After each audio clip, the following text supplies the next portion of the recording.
నమస్తే, this is Sourya. Welcome to our channel. మరి ప్రస్తుతం చూసుకుంటే దేశవ్యాప్తంగానే కాదు, ఎక్కడ చూసినా కూడా వివాహేతర సంబంధాలు అనేవి చాలా వైరల్ కంటెంట్ గా, వైరల్ టాపిక్ గా నడుస్తూ ఉన్న అంశంగా మారింది. ఎక్కడ చూసినా కూడా వివాహేతర సంబంధం ఉంది, ఆ కుటుంబాలు నష్టపోతున్నాయి, చిన్నారులు అనాథలు అవుతున్నారు అనే విషయాలే ఎక్కువగా మనం వింటూ ఉన్నాము. మరి తాజాగా తీసుకుంటే కర్నూలుకి సంబంధించిన ఒక కేసు బయటికి వచ్చిన ఉదంతం మనం చూసాము. అలాగే ఇద్దరు ప్రాణాలను కోల్పోయిన పరిస్థితి కూడా చూసాము. అసలు దీని వెనుకున్న స్టోరీ ఏంటి, అసలు ఏం జరిగింది, ఎందుకు ఒక మహిళ అలాగే ఒక యువకుడు ప్రాణాలను తీసుకున్నారు, దీనికి సంబంధించి మరింత బ్రీఫ్ డీటెయిల్స్ ఇవ్వడానికి ఈ రోజు మనతో పాటు సీనియర్ జర్నలిస్ట్ దుర్గా వడ్లమణి గారు ఉన్నారు. వారితో మాట్లాడతాం. నమస్తే అమ్మా. నమస్తే అండి. మ్యామ్, మీరు చూస్తూ ఉన్నారు, ఇంట్రడక్షన్ లో మనం అనుకున్నదే సొసైటీలో చూస్తూ ఉన్నాము. ఎవ్రీ డే ఇవి జరుగుతున్నా కూడా ఇవి రిపీట్ అవుతూనే ఉన్నాయి. అసలు మనం ఎలా క్యాలిక్యులేట్ చేసుకోవచ్చు, వాళ్ళ మైండ్ సెట్స్ ఎట్లా ఉంటున్నాయి, కుటుంబ పరంగా ఎలా ఉంటే ఇలాంటివి జరుగుతూ ఉన్నాయి, మీరు ఏం చెప్తారు?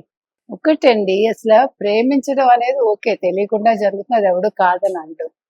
కానీ ప్రేమలోకి వెళ్ళాక పెళ్లి చేసుకునే ధైర్యం ఉండాలి. పెళ్లి చేసుకోవాలంటే ఏం కావాలి? ముందు ఆర్థికంగా మీరు సెటిల్ అవ్వాలి. అది లేనప్పుడు ప్రేమలు నిలవు. ఎంతకాలం ఉంటాయి మీరు చెప్పండి?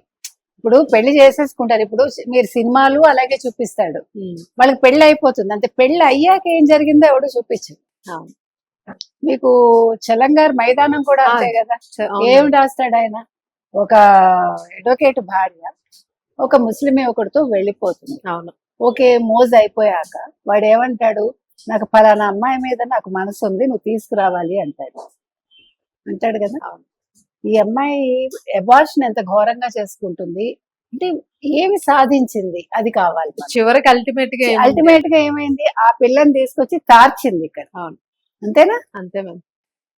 సో ఆ ప్రేమకి విలువ ఏంటి? నీకు భర్త దగ్గర సుఖం లేదనుకో, నువ్వు వేరే వాడితో వెళ్తే నువ్వు ఇంకా ఘోరంగా దిగజారిపోయి అక్కడ నీకు అట్లీస్ట్ ఒక సొసైటీలో ఒక గుర్తింపు ఉంది, ఫలానా వాడి భార్యగా ఒక ఎంటిటీ ఉంది. ఇక్కడ ఏ ఎంటిటీ ఉంది అంటే దూరపు కొండలు నునుపు. ఎప్పుడూ కూడా ఒక క్షణికావేశం లేదా క్షణిక సుఖం కోసం లుక్స్ ఆర్ డిసెప్టివ్ అంటారు.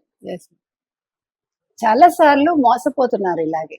కాబట్టి ఇప్పుడు నేను అనేది, మీరు ప్రేమ పెళ్లి చేసుకుంటారా లేకపోతే ఏంటి ఇంటర్ క్యాస్ట్ చేసుకుంటారా, అది మీ ఇష్టం. అది అసలు నేను టచ్ చేయను అలాంటి అంశాలు, ఎందుకంటే వాళ్ళ ఇష్టాలు. ఇప్పుడు మీరు అడ్జస్ట్ అవ్వగలను అనుకున్నప్పుడు మీరు ఏ క్యాస్ట్ వాడినైనా ప్రేమించండి. ఏమండి, ఇప్పుడు ఒక కులంలో అనుకుందాం, ఒకే కులం వాళ్ళు భిన్న ప్రాంతాల నుంచి అనుకుందాం, మీకు ఎంత తేడా ఉంటుంది తెలుసా?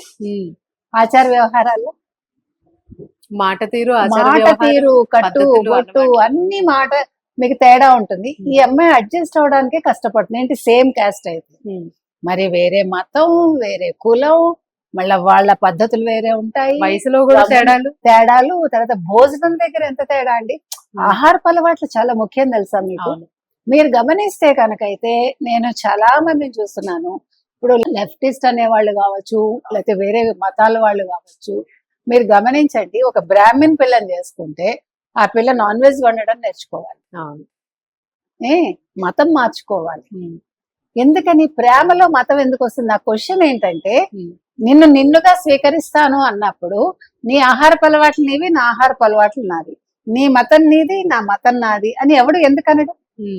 ఒక క్రిస్టియన్ నువ్వు బాప్టిజం తీసుకుంటేనే పెళ్లి చేసుకుంటానంటాడు, ఒక ముస్లిము నువ్వు ముస్లింగా మారితేనే పెళ్లి చేసుకుంటానంటాడు, వేరే క్యాస్ట్ వాళ్ళు నువ్వు నాన్ వెజ్ అంటే ఒకవేళ ఇంటర్ క్యాస్ట్ అయితే నువ్వు నాన్ వెజ్ వండితే గానీ కుదరదు అంటాడు. ఇంకప్పుడు ప్రేమ ఏంటండి? నాకు అర్థం కాదు. ప్రేమ అనేది ఎలా ఉండాలి? నువ్వు ఎలా ఉన్నావో అలా ఉండు, నేను ఎలా ఉన్నానో నేను అలా ఉంటాను. కొన్ని కామనాలిటీస్ ఉంటాయి అంతవరకే. ఓకే, నువ్వు నాన్ వెజ్ వండవా, నేను బయట తింటాను, కానీ ఈ అమ్మాయి వండితేనే చాలా గొప్పదన్నమాట. ఇది నేను ఒక లెఫ్టిస్ట్ నోట్లోంచి విన్న మాటలు చెప్తున్నా. ఆమె నేర్చుకుంది, అతను వండితే గాని కుదరదన్నాడు, నేర్చుకుని వండుతుంది. అసలు ఏంటది? ఎందుకు వండాలి? నా క్వశ్చన్ ఏంటంటే, మీరు ఏం సాధించారు ఇంకా ప్రేమలో? మీకు అర్థమైంది నా పాయింట్? అల్టిమేట్ గా వాళ్ళిద్దరి మధ్య విభేదం రావడం తప్ప, మీరు అన్నట్టుగా ఈ ఇష్యూస్ వచ్చినాయి అంటే ప్రేమ అనేది అంటే సాక్రిఫైస్. ఇప్పుడు మీరు అంటున్నది ఏంటి? ఒక సంప్రదాయ పెళ్లిలో అన్ని మీరు అడ్జస్ట్మెంట్లు ఉండాలి అంటున్నారు. మరి ఇక్కడ అంతకంటే ఎక్కువగా అడ్జస్ట్మెంట్ అవ్వాల్సి వస్తుంది. అవును, తన ఉనికినే కోల్పోతుంది అమ్మాయి. నేను చాలా మందిని చూసా అది. అవును. అయితే ఇప్పుడు మీరు అన్నట్టుగా ఈ కర్నూలు ఇష్యూ ఏదైతే ఉందో అవును. ఇక్కడ వచ్చేసరికి ఆల్రెడీ ఇద్దరు ప్రేమించుకున్నారు, ఎవరి పాటికి వాళ్ళు పెళ్లిళ్ళు చేసుకున్నారు, పిల్లల్ని కన్నారు, కన్నాక కలిశారు, మళ్ళా ఉమ్. కలిసి ఇద్దరు వెళ్ళిపోయారు. వెళ్ళిపోయాక పోనీ అమ్మాయి ముందు మాట్లాడుకుందా, సరే నన్ను ఎక్కడ తీసుకెళ్తావు, ఇప్పుడు నా పరిస్థితి ఏంటి, నా మెళ్ళో తాళి ఉంది, తాళి కట్టి తీసుకెళ్లిపో అన్నా పోనీ అదే నేను అది దానికే వస్తున్నా, నా మెళ్ళో తాళి ఉంది, నేను తీసేస్తాను, నువ్వు నన్ను ఫస్ట్ గుళ్ళో పెళ్లి చేసుకుంటావా, లేదు రిజిస్టర్ పెళ్లి చేసుకుంటావా, హౌ ఇట్ ఈస్ పాసిబుల్ అని ఇద్దరు డిస్కస్ చేశారు. చేశారా? చేయలేదు. ఈ అమ్మాయిని తీసుకెళ్లి హాస్టల్లో పెట్టవేంటి, ఇంకా ఎందుకు మరి తీసుకెళ్లాడు? అదే కదా. అతను ఉద్యోగం చేసుకుంటున్నాడు, ఈ అమ్మాయిని హాస్టల్లో పెట్టాడు, మరి ఈ పిల్లకి భవిష్యత్తు అంధకారమేగా. నేను అనేది ఏంటంటే క్లారిటీ లోపిస్తుందండి. అదే పెళ్లిలో కావచ్చు, ప్రేమలో కావచ్చు, వెళ్ళిపోవటంలో కావచ్చు, ఉండడంలో కావచ్చు, క్లారిటీ లేదు. ఇద్దరు పెళ్లి చేసుకున్నాక కొట్టుకోకుండా ఏ భార్య భర్త ఉండడండి. కొట్టుకోకపోతే జీవితం కాదు, కష్టాలు లేకపోతే జీవితం కాదు, అది ఎవరికైనా తెలుసు. అంటే కష్టం లేకుండా, అడ్జస్ట్మెంట్ లేకుండా జీవితం ఉంటుందండి? అది జీవితం కాదు కదా. మీకు అంతా పూల పాంపులా ఎక్కడ వెళ్ళిపోతుంది? అలా వెళ్ళినా కూడా దానిలోనే ఏమి స్వారస్యం ఉండదు, స్వారస్యం ఉండదు, మనం ఆస్వాదించలేము. ఇప్పుడు ఎంత ప్రేమగా ఉండేవాళ్ళైనా ఒక్కసారైనా కొట్టుకుంటారు, ఏ ఉండదు, చిన్న విషయానికి కొట్టుకుంటారు, అవును, మళ్ళా కలుస్తారు. కలిసిపోతారు. అందుకనే ఎప్పుడు కూడా విడిపోయాక కలవటం అనేది చాలా మధురం అంటాడు కవులు. కవి చెప్పే ఉవాచ అది, అది అనుభవించే వాడికి తెలుస్తుంది. కాబట్టి ఇక్కడ క్లారిటీ లోపించిందండి. ఇప్పుడు ఈ అమ్మాయి ఎందుకు వెళ్ళిపోయింది? అతనిలో ఇంకా ఏదో అట్రాక్షన్ ఉంది ఆవిడకి. ఓకే, వెళ్ళావు, ఇక్కడ నీ పిల్లలు బాధపడుతున్నారు, భర్త బాధపడుతున్నాడు, అక్కడ భార్య బాధపడుతోంది, పిల్లలు బాధపడుతున్నారు. సో ఇప్పుడు ఆ పిల్లకి క్లారిటీ రాలేదు.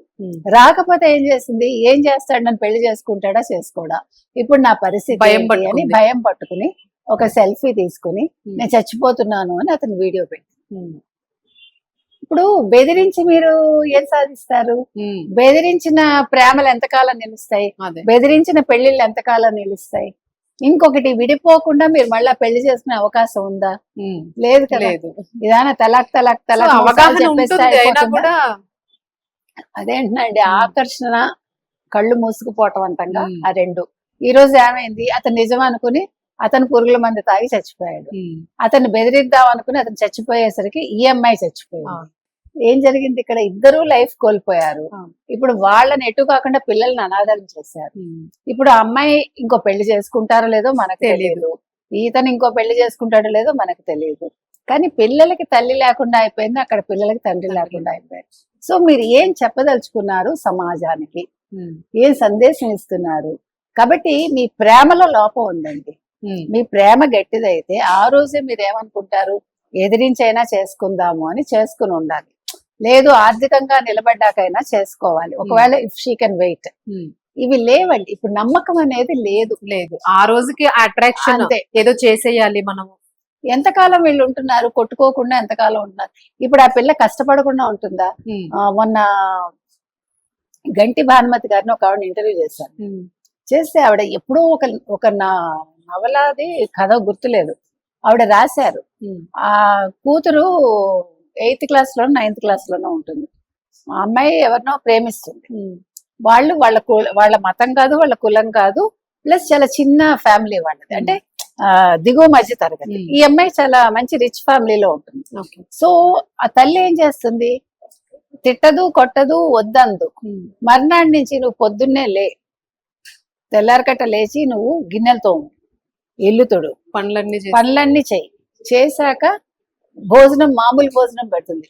చాక్లెట్స్ ఉండవు, పిజ్జాలు ఉండవు, బర్గర్లు ఉండవు, ఐస్ క్రీమ్ ఉండదు, సినిమాలు ఉండవు, అన్ని కట్ చేస్తుంది.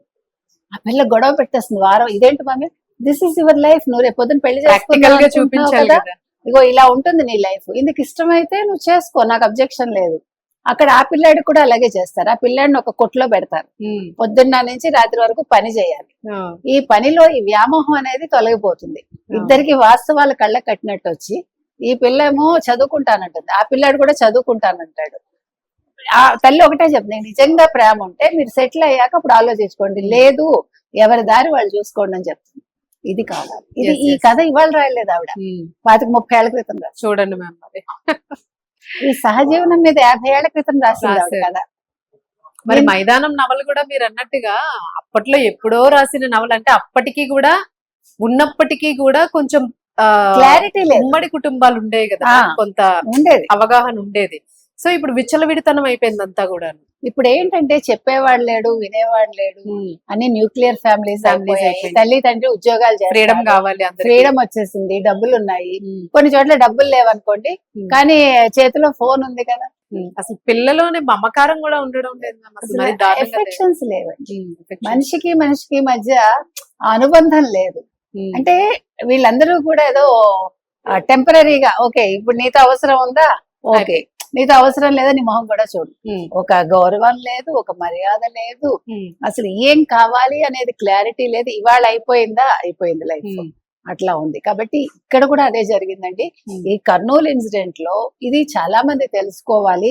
ఒకవేళ రేపొద్దున విడివిడిగా పెళ్లిళ్ళు చేసుకుని మళ్ళా కలవాలనుకున్న పొరపాటున ఎక్కడైనా ఏదైనా ఫంక్షన్ లో కలిసినా గతాన్ని మర్చిపోయి ఫ్రెండ్లీగా మాట్లాడుకుని ఎవరి దారు వాళ్ళు చూసుకుంటే జీవితాలు బాగుంటాయి. ఇద్దరు కూడా చనిపోవాల్సిన స్థితి రాదు, ఆ పిల్లలు కూడా హ్యాపీగా ఉంటారు, కుటుంబాలు హ్యాపీగా ఉంటాయి. అంతే చెప్తాం. రైట్ మ్యామ్, నిజంగానే చాలా చక్కటి మెసేజ్ ఇది. చూడాలి ఎలా తీసుకుంటారో అన్నదైతే మనం రోజు రోజుకి ఒక మార్పు చూడాల్సి వస్తుంది. Thank you ma'am.